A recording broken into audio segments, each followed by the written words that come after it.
ये कहानी सिर्फ मनोरंजन के लिए बनाई गई है और सिर्फ 18 साल के ऊपर की लोग ही देखे।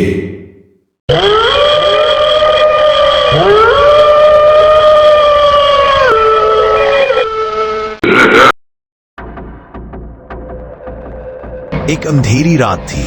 दिल्ली से गुवाहाटी जाने वाली एक एक्सप्रेस ट्रेन फास्ट स्पीड में चल रही थी। पैसेंजर्स अपने अपने बर्थ्स पर सो रहे थे। सडनली ट्रेन के कंपार्टमेंट से चिल्लाने की आवाज आई। सब लोग शॉक में उठ गए। देखा तो एक पैसेंजर डेड पड़ा था। उसका चेहरा बिल्कुल टेरर से जम गया था, जैसे उसने कुछ बहुत ही खौफनाक देखा हो। ये क्या हो रहा है? एक आदमी बोला। दूसरे ही पल एक और पैसेंजर मर गया, बिना किसी वेपन के। बस उसकी गर्दन तोड़ दी गई थी। सबको समझ आ गया, कुछ सुपरनैचुरल हो रहा है। रूमर्स कहता था कि इस ट्रेन में एक लड़की की आत्मा भटकती है। कुछ साल पहले इसी ट्रेन के अंदर एक इनोसेंट लड़की के साथ कुछ बदमाश पैसेंजर्स ने रेप करके यूज मार दिया था। तब से वो आत्मा हर नए जर्नी में अपना बदला लेती थी। इनोसेंट और गिल्टी का फर्क किए बिना वो हर पैसेंजर को एक एक करके खत्म करती जा रही थी। लाइट्स फ्लिकर करने लगी, विंडोज अपने आप बंद हो गए और सब लोग ट्रैप हो गए। क्या आर्मी ऑफिसर का एंट्री।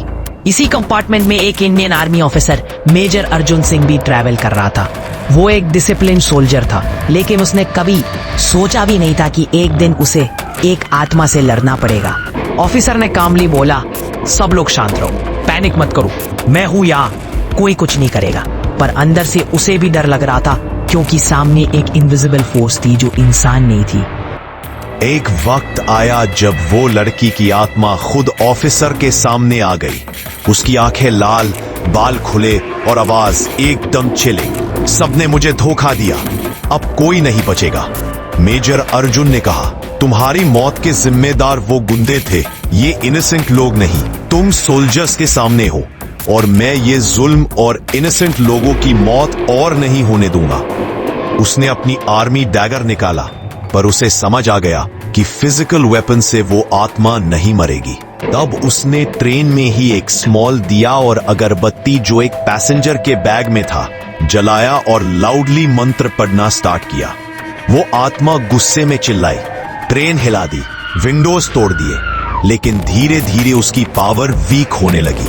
फाइनली एक लाउड स्क्रीम के साथ वो ऐसे ही डरावनी हॉरर कहानी देखने के लिए इस चैनल को शेयर और सब्सक्राइब करें। वो आत्मा वैनिश हो गई। ट्रेन फिर से नॉर्मल हो गई। बच गए पैसेंजर्स ने ऑफिसर को सैल्यूट किया। मेजर अर्जुन सिर्फ इतना बोला, एक सोल्जर सिर्फ बॉर्डर पे नहीं, कहीं भी देश के लोगों की रक्षा करता है। तब से वो ट्रेन फिर से चलती है, लेकिन रात को जब भी हवा तेज चलती है, लोग कहते हैं कि एक लड़की की रूह अब भी अपने न्याय की तलाश में वंडर करती है।